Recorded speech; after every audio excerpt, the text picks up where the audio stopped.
Date with a Debut is a Words and Nerds and Breathe Art podcast co-production, recorded on a Wagbical country. And I pay my respects to all elders past and present and extend that to any First Nations people tuning in. Always was, always will be, Aboriginal land. On with the show. Revisiting some of those themes that I was trying to explore, I recognised how aligned with Elle's journey this setting is. Like, Elle is experiencing that betweenness, and Newcastle is that, like, representative of that betweenness.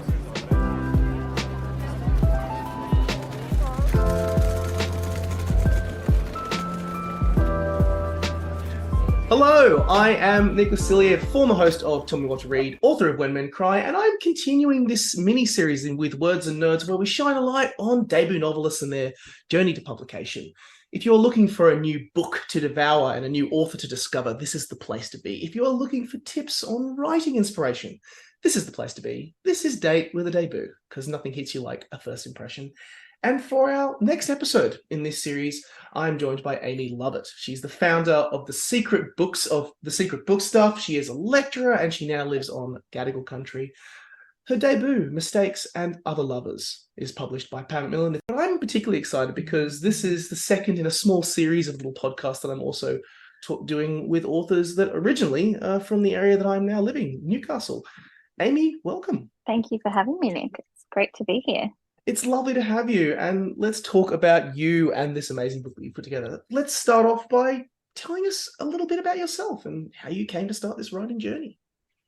About myself. Okay, I can do this. So my name is Amy Lovat, and I started writing as soon as my mum put a pencil, a crayon, I guess it would have been back in the day, in my hand. And she likes to remind me of that all the time as I move through this debut author journey. Just remember that I'm the one who taught you how to write. Just remember that I'm the one who put the pen in your hand. So shout out to Mum. And I've just been an avid reader my entire life. When I was in high school, I was constantly writing stories. When I went to uni and accidentally studied law for a few years, I actually did every single creative writing subject I could possibly do. Ended up deferring my law degree to do an honours in creative writing because I realised that that was a whole year of reading and writing, which just was mind-blowing to me. And then I ended up doing a PhD in creative writing at the University of Newcastle. I ended up lecturing in creative writing there as well, and to this day. And I, along the way, have just absorbed myself in the literary world as much as I possibly could, volunteered at writers' festivals and hosted panels, and I run Secret Book Stuff, as you mentioned, which is a bookish little business that ended up being a small physical bookshop in Newcastle for a little while pre-COVID. And I feel incredibly privileged that I'm sitting here today and my whole life revolves around books and words. Like, pinch me. I know, isn't it great? And also that the people that you run into, the community of like-minded individuals who are as obsessed and as passionate as about books as you is probably one of the most wonderful things to have discovered in the world of publishing. Just seeing so many like-minded people come together to celebrate books, and also your book. Oh my gosh, yeah, which is so surreal because I feel like I've spent the majority of my life so far championing other people's books. Not that I'm going to stop doing that, but now that the attention has turned around on me, it's really surreal experience. I have to try not to interview you today, Nick, because that is my natural instinct, is to interview the person I'm talking to, as opposed to answering the questions myself. Well, I'll take this as a good indication of my interviewing critiquing style, and I'll see if I can measure up.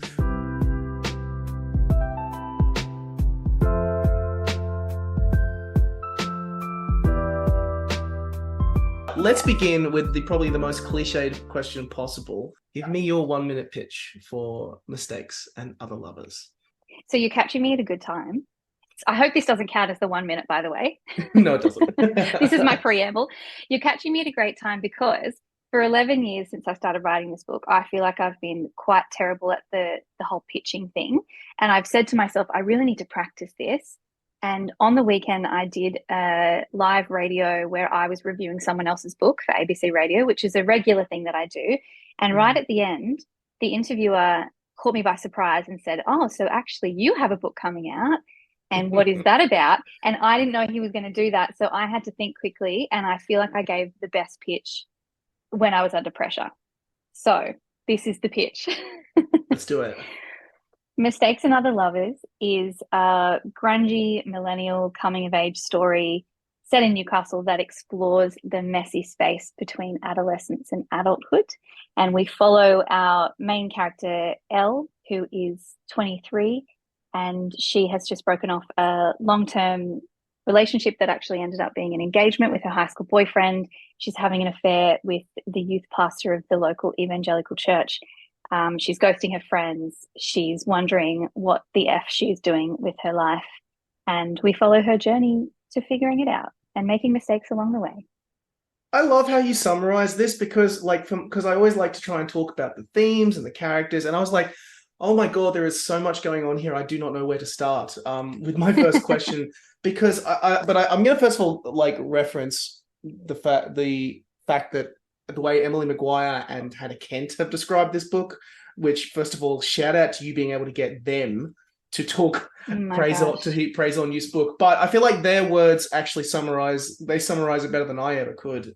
This feels like a juicy chat with your funniest, raunchiest, messiest friend. And again, that whole button or theme of seeking self and adulthood. And I love the way that I kind of there was one particular phrase that stuck out to me when I was reading it that nails this as well, which is this when Elle describes how she meets Kik, I hope I pronounced this correct, Kik and Lux. Correct.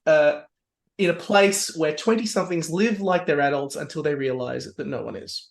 Which I was like, yes, there it is. How hard was it to craft this world of romance, conflicting emotions, confusing love interests, lots of casual sex, and finding the self? How did you do this? Well, first of all, I lived it. And that's where it all started. No, I mean, you say that how hard was it? And I don't want to be like a wanker, but it wasn't hard to create that world because when I first started writing this book, I was living that world. And so I was kind of really immersed in it at the time, like 11 years ago. So I'm in my early 20s when I started writing this book, and it just started flowing out of me because I felt like there was a part of me that wanted to capture how I was feeling at the time and what I was going through and how on the precipice of adulthood I felt without ever knowing if I was going to make it or if anyone makes it, whatever that means. So it wasn't difficult to craft the world. What was difficult was turning it into a narrative that would be, commercially viable, because I think so Mistakes and Other Lovers started life as the creative portion of my PhD thesis. And so it was about half the length that it is now originally. And it was pretty experimental, it was very episodic and all of the things that a commercial novel are not really supposed to be, but you can get away with in a PhD. So it was kind of after that time that I was working on it and trying to turn it into something real. That was the challenging part for me. But actually writing this world in the first place was just so enjoyable, so fun and so messy. And, the older I get, the more I can take that trip down memory lane. Sometimes I find myself in a real, like a kind of weirdly dark place when I'm working on this book. It's almost like I transport myself back to that time so intensely that I have to shake myself back into the real world when I've finished for the day. So yeah, that's been a really interesting experience.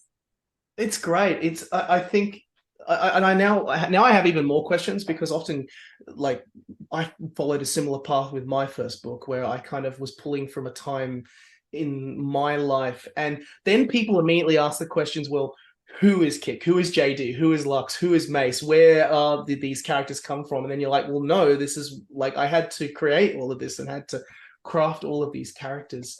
A lot of times I hate sometimes doing literary comparisons, but it felt like sometimes like Benjamin in the Graduate a little bit. Okay. Like Elle was stuck in this place of self-discovery, worrying about the future, not knowing what she wants, and acting sometimes on impulse, which was just and kind of not being able to comprehend the repercussions of it. And I just loved her as this lens into this world, as a character.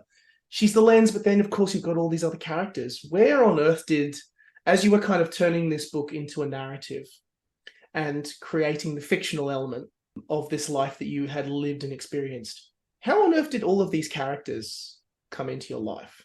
Oh, that's a good question because they've sort of popped up along the way. You know, I have the foundational characters who were there from the very beginning, Elle and Mace, for example, and Kick and Lux. And so those were sort of the four main characters. And then what was built around that as time went on and I kept writing the book is really interesting because it's, you know, you're always aware as well of the balance between introducing too many characters but not introducing enough characters, and then making the characters that you have do too many things and be too many people to your protagonist. So, you know, Gabby, for example, Elle's best friend from high school, who she's kind of ghosting and then reaches out to towards the end, she, I feel like, is an amalgamation of every amazing friend I've ever had who stuck by me in dark times and put up with my shit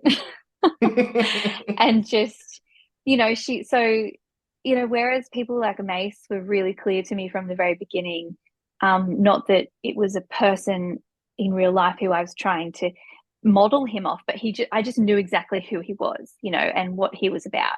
But someone like Gabby, she's like really kind of evolved as I've even spoke to friends of mine. I remember in one of the big edits that I did, I called one of my best friends from high school and I said, hey, remember that time in my life when this was going on for me and you knew that it was a bad thing for me and you were trying to tell me that it was bad but I wasn't listening, but you still stuck by me. Like, how was that for you? Like, tell me about that.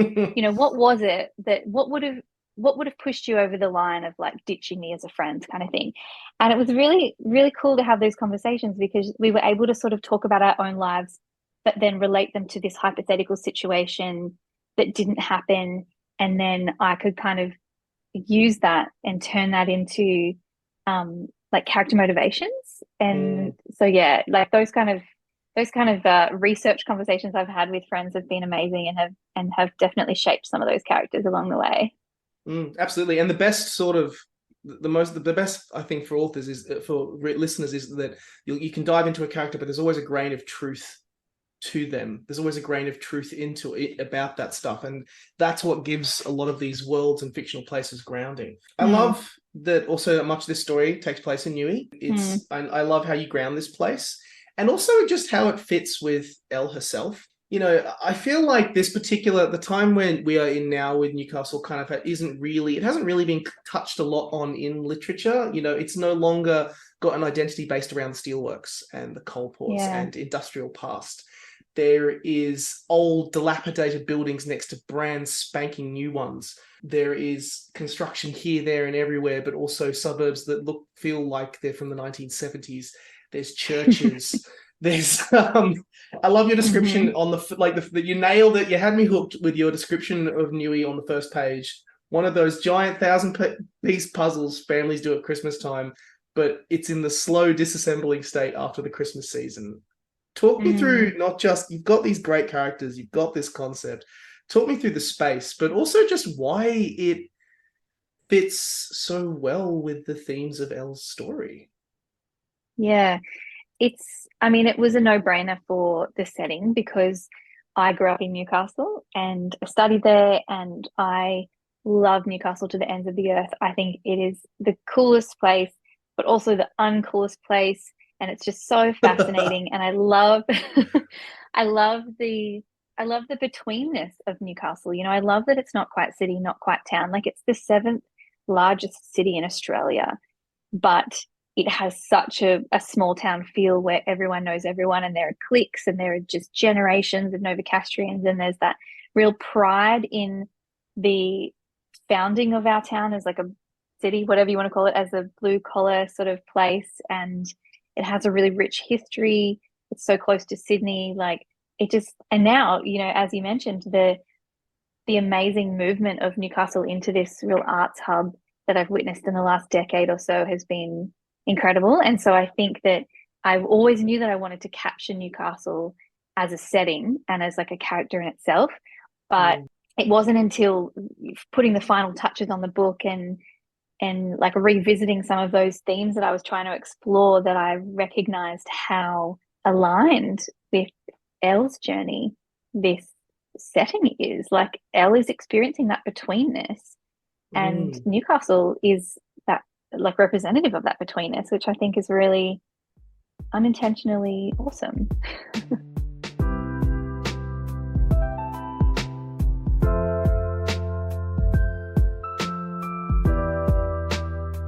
It's a wonderful, wonderful book, and I love it. And I honestly could keep poking you about the story, but I also want to ask you about your journey to publication, because I mean, I like this because no one else currently in this series that I've spoken to, you know, you've done literature, you've lectured at University of Newcastle, as already mentioned.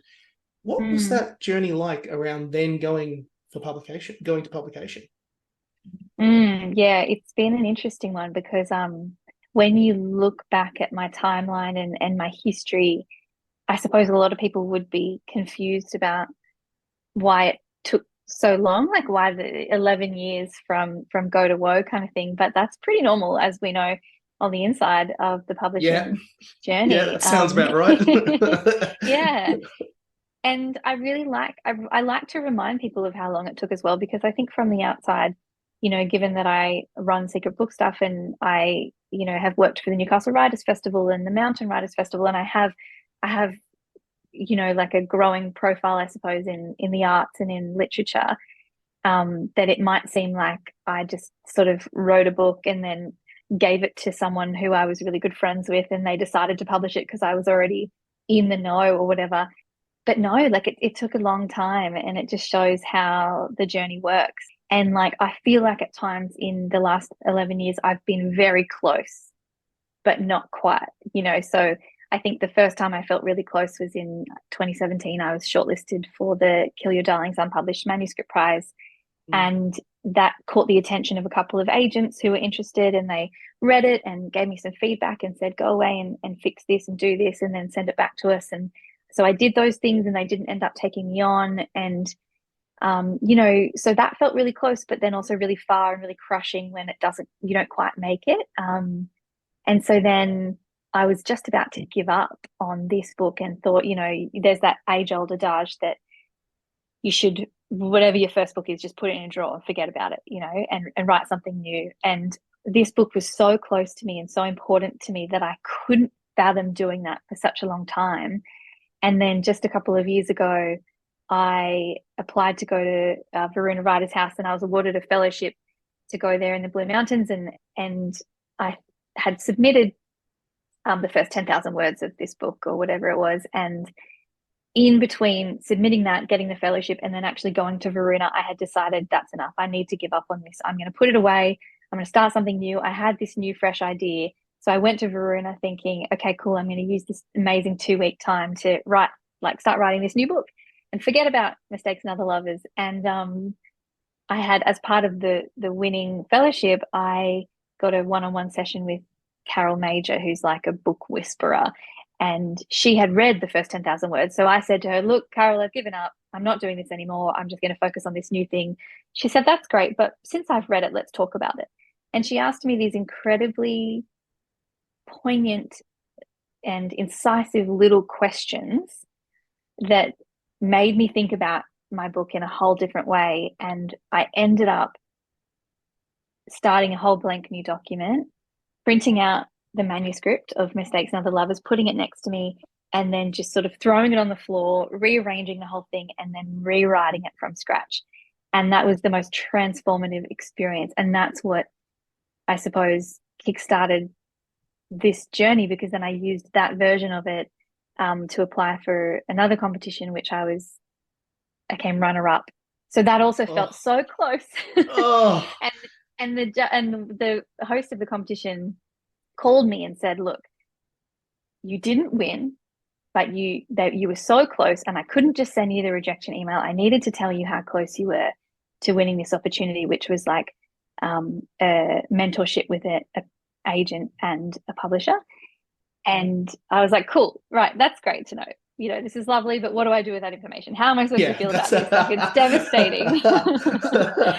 um, and so, but as a result of that, they actually put my name on the website as the runner-up when it was announced. And that led to a publisher at Macmillan sliding into my DMs on LinkedIn, of all places. My partner always makes fun of me for having a LinkedIn, but now I'm like LinkedIn's biggest fan, because he sent me this message and said, oh, congratulations, Amy. I saw your runner-up position and I'd love to read the manuscript. And I thought it was spam. I was like, this doesn't happen. This is not a real thing. And then I Googled him, and he was a publisher at Macmillan, and that was incredible. So I sent it to him and he read it, and then he said, oh, it might take me a month. He called me a few days later and said, I inhaled it. I'd love to chat. And then he took it to acquisitions, and then 2 weeks later he'd offered me a 2-book deal. So yep, that's from how that, fast it is, from 11 years to that. that's exactly right. And that's the weirdest thing, is that you feel like nothing's happening, but then something happens and it's just like lightning. And it can be so overwhelming and so surreal and, terrifying. It's all the emotions wrapped into one, but it was incredible. And here we are, I about love to it. come out in the world. Oh, if I can, I Yeah. want to poke you a little bit more about this editing side of your story that you kind of went through, Yeah. because books do not happen in isolation. Books are, many people work hard on them and put together and do incredible work. And I want to ask about Mm. the editing process, if I can. I Mm. found editing to be unbelievably liberating. Kill Your Darling, the Kill Your Darlings mantra is real, and it's amazing, and it's Mm-hmm. fantastic. How was the experience of crafting this story together, especially when Macmillan, you got such a positive message from a publisher who inhaled it in a few days? Mm. What was that process of Mm. editing and crafting it into the final product like? Uh, Also transformative. Like, the two most transformative times were rewriting the whole thing at Varuna, and then doing the structural edit with Pam Macmillan, which was incredible. And I was so excited. I know some writers are really weird about the editing process. They find it really scary and they hate it. But I'm the complete opposite. Like, the blank page terrifies me to tears. But if I have something to work with, I love editing. I just absolutely adore it. And, I've worked as an editor for other people as well. So I was really excited to see how someone from the outside was going to zoom in and just be able to tell me exactly what to do, and the problems in the manuscript that I was aware of, but it's really hard when you're so close to it. And, I've been with it for 11 years, and I really was at the point where there's nothing else I could do to it personally. I needed someone else to come in and help. And so that structural edit was incredible. I knew the timeline because, as from reading it, the timeline jumps back and forth a little bit in Yes. Elle's life. And that was the biggest problem. It was almost like doing a maths puzzle, maths equation, when I was doing the structural edit, because I had to really go closely and make sure that the reveal of information was correct, and I wasn't referring to things that hadn't yet been revealed on the page just because I, as the writer, already knew them because I'd been writing that scene for 11 years or something. So it was really fun. I found it really, really fun. I found it so amazing to have the support of the editor as well. But I knew that an editor doesn't go in and like make changes for you or tell you exactly what's wrong. But I didn't quite understand until it was happening to me how skilled they are at asking the right questions or making, little suggestions about something that could be fixed. They don't say, oh, so this thing happening here is ABC, but I think it would be better as XYZ. What do you think? They're like, this thing happening here is ABC, but I think we can do something else with it so that these other things become more stronger or like, more clear or whatever it is. They don't give you the solutions, which is awesome, because then it's up to you to sort of dig a little deeper and play with it. And I found that really, really fun. So I absolutely loved the editing experience. It was just nice to have someone else invested in my work. for a They're your change instead of it just being like me and my manuscript for so long. they're your first reader at the end of the day. That's the key thing. Like they're your first reader, and they're your advocate. They go to battle for you. My kind of next question would be, you've lectured about writing, you've talked about that space a lot. Now that you've kind of been through that space itself in the creative process, what would be your advice for first time writers, people listening to this going, oh my God, I don't know what to do. I don't know how I'm going to create this story. Where do I go from here? What would be your first piece of advice that Amy would have loved to have heard 11 years ago? I know what I probably did hear and possibly didn't listen to and still don't listen to. So I'm going to be a total hypocrite here and say that the best piece of advice is just to write something, write anything, just start. Oh, I hate myself for saying that, because whenever I hear someone say that, I'm like, yeah, it's easy enough to say, then you've got to sit down and do it. And I'm just so bad with the blank page and with the discipline. But it's something I have to tell myself every day is like, I won't have anything to edit, which is my favorite part, if I haven't first written it. So I just have to push through and wade through the self-doubt and the excuses and the procrastination and all that stuff. I just have to write. And I think on more practical sense, one of the things that I do when I'm feeling uninspired or have a bit of writer's block is I like to write in public. I'm not a sit in a quiet room and write kind of person. The best thing that I can do is sit in a cafe, a busy cafe or a pub, or, even a library or something where there's lots of people around, and just eavesdrop on some conversations and just observe people walking around you and make up names for them and make up stories for them. I used to do a lot of commuting to and from Newcastle and Sydney because I was, working in Sydney, but also, working in Newcastle, and just I've been bridging Newcastle and Sydney for as long as I can remember. And I've spent a lot of time on trains. I get a lot of inspiration on trains. I used to just actually do a little fun creative exercise for myself where I would make up stories about someone on the train carriage that I could see and just make up a whole life for them. And no one would ever read it except me, but it got the pen moving, it got the ideas flowing. So if I need to have a little shake up, I'll do something like that. I'll sit in a cafe and I'll just watch people for a little while. People are endlessly fascinating. There's so much content to be mined from just watching people out there living their lives. So that's a little practical piece of advice. And I guess more generally, I think that surrounding yourself with people who have similar interests and care about the same things that you do, like we were talking about at the beginning of this chat, Nick, about how amazing the book community and the literary community are. It just can't be overstated. I am so, so grateful for all the people I've met along the way. And, you have to do some kind of annoying things. You have to maybe work for free when you need to pay the rent and things like that, just to get the experience and to meet people. But it's worth it.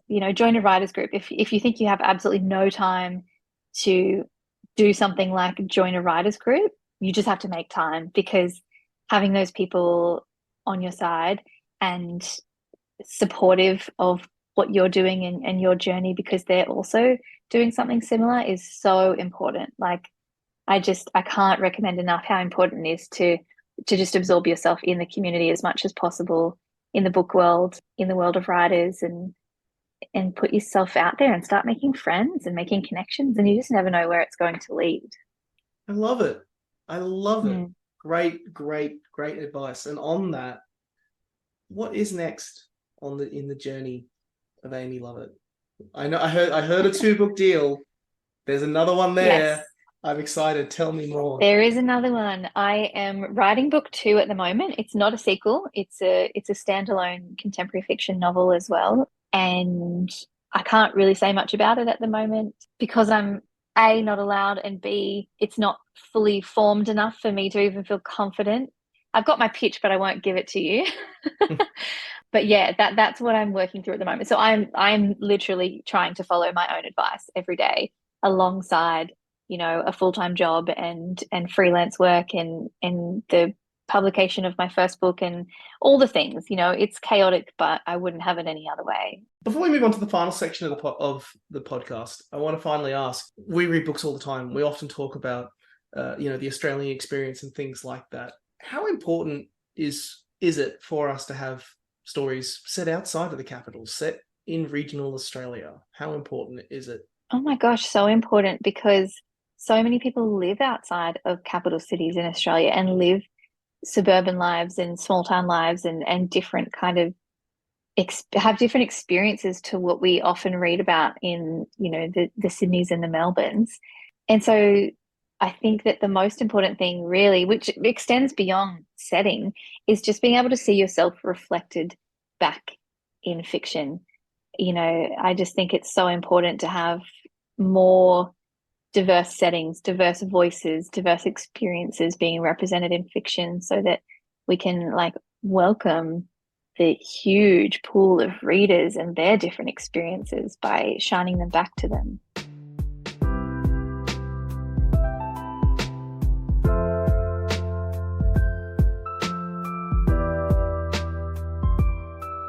We're at the part of the podcast where I hit you with a bunch of rapid fire questions to finish off.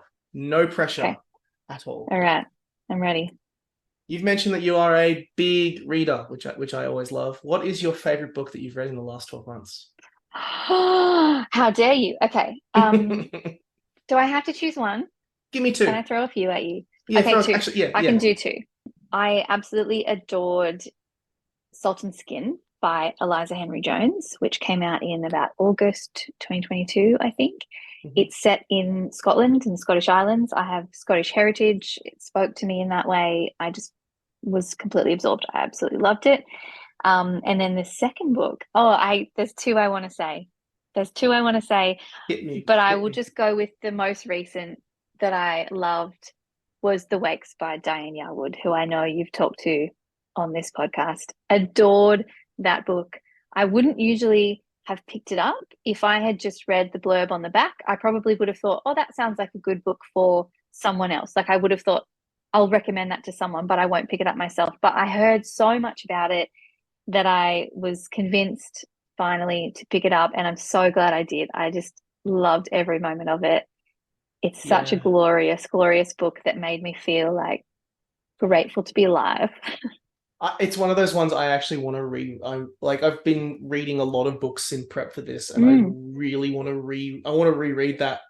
A lot of these, I'm going to reread all of these books, but that one I'm immediately going I want to come back to you just because of just it's the whole book is a death life focuser. It highlights death as a real life focuser, but also just shows that all of the crap that gets in the way of life is the meaning of it. What we do as creatures is we make meaning in a ridiculous world, which I think is just fantastic.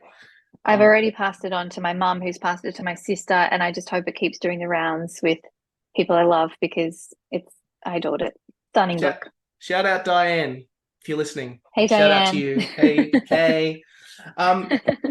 Do you have a favorite word? I do, and it's really random.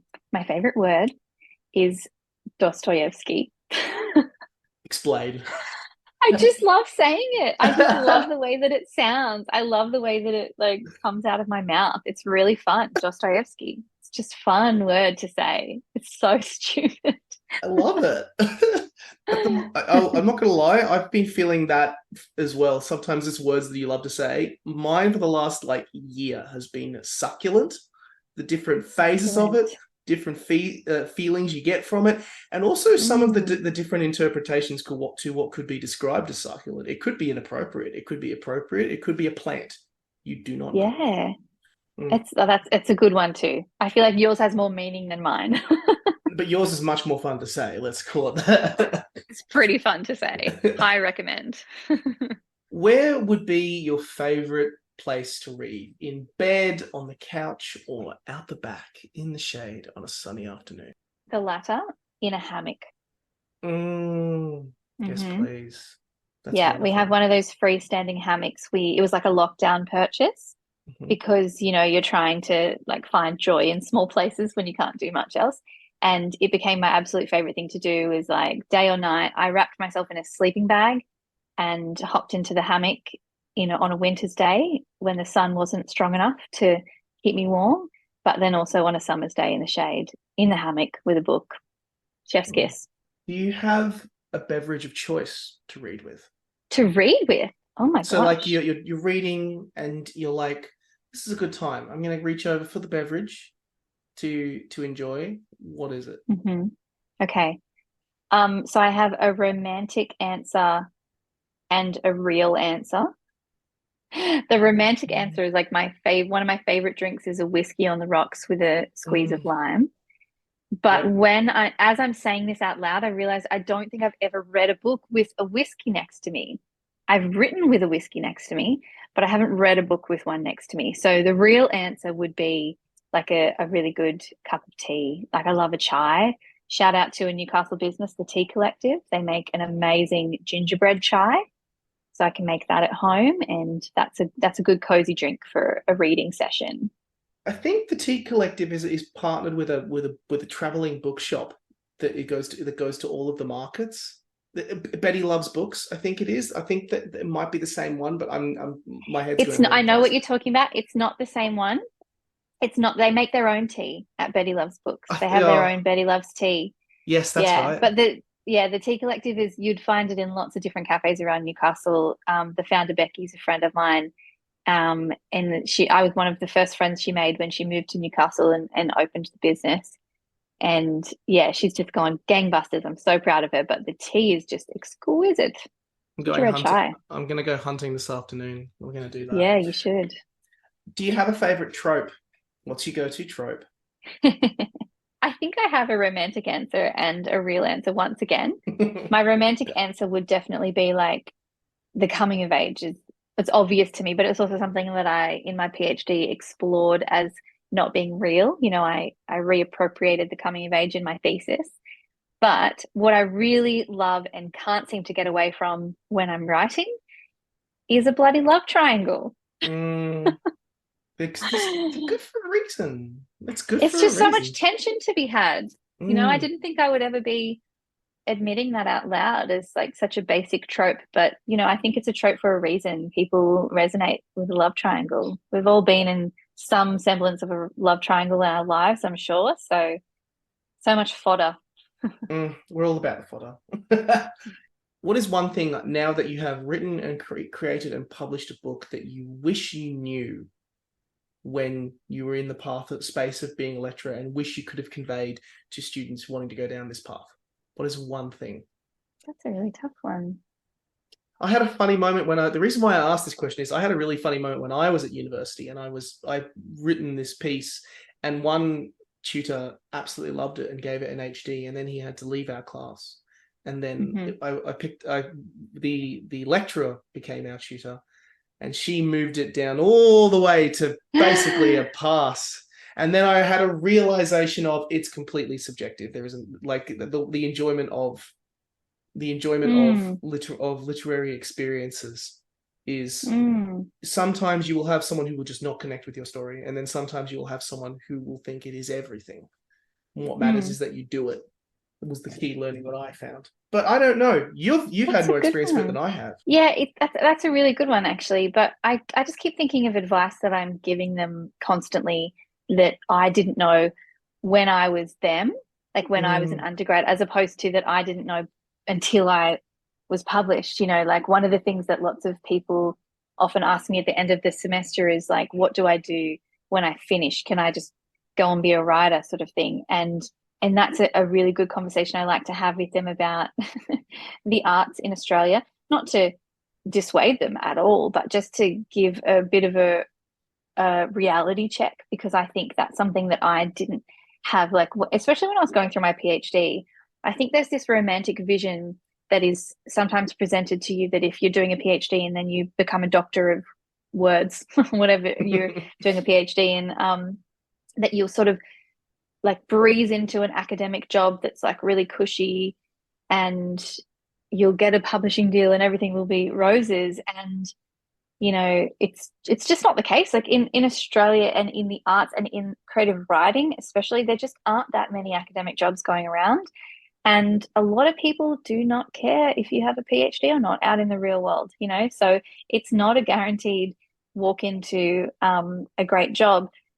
The thing that I say to them is like, if you want to write, then just write. Like just write as much as you can.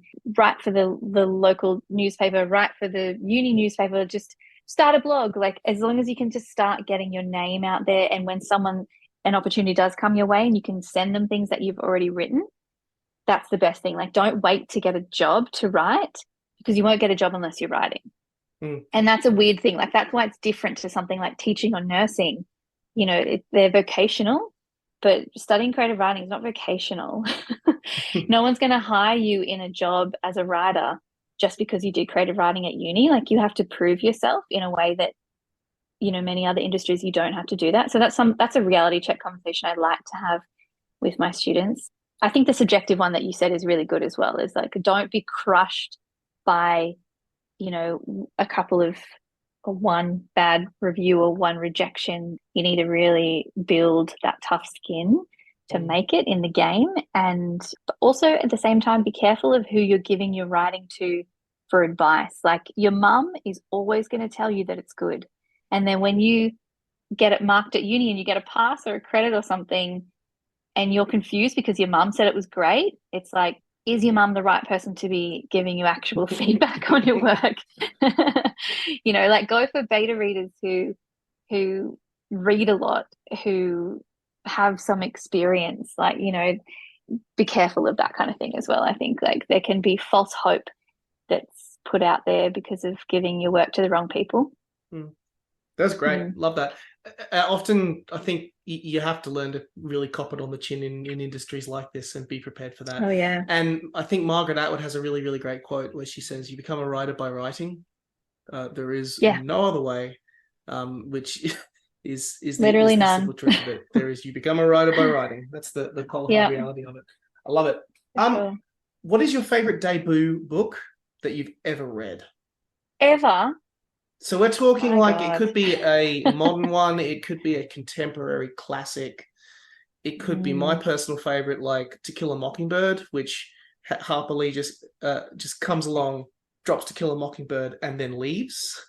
Doesn't come back for 40 years. What is your favorite debut that you've ever read? I do love a one-hit wonder like that. There's something really cool about it. But I don't think I've ever put enough thought into this question or my book list, like my reading list, to sort of analyze which of these are debuts. But actually, one of my favorite books of all time is Hot Little Hands by Abigail Ullman, and it's a book of short stories that came out, I don't know, maybe close to a decade ago now.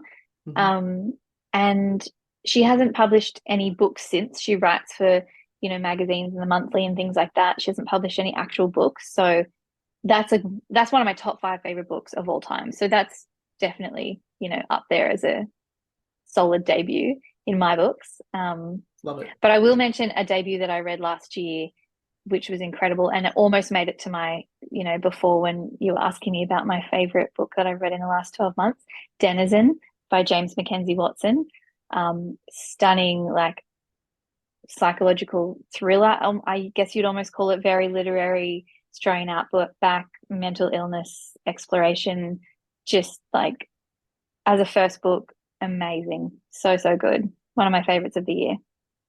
Love it. Last question. You hop into a lift and your absolute hero is in there. Who is it? Living or dead, who I would love to meet. I don't know if I would call them a hero, but I have been in love with the late Heath Ledger since I was 10 years old. And he would be so interesting to just talk to. He was always such an interesting person to talk. Like he was really gave insightful answers and put in so much work into every role that he did. There would be a wonderful conversation to have over a cup of tea. Yeah, if I could get over the fact that I am still, you know, convinced that we would have been married one day if he hadn't have passed early. If I could get over my like kind of flustered, blushing awkwardness at being in the lift with him, I think we would get along great. I love it. That's a good answer. I like that. I could honestly talk to you all day, but I'm aware that you are an incredibly busy person with people to see and places to go. So I'll finish off by saying to all of our listeners, Mistakes and Other Lovers is published by Macmillan, and you can get it, pre-order it, order it, whatever you may be. If you like the show, drop Words and Nerds a review. Let us know what you think and who you'd like to hear from next. Thank you so much, Amy. It has been so great having you. Thanks for having me.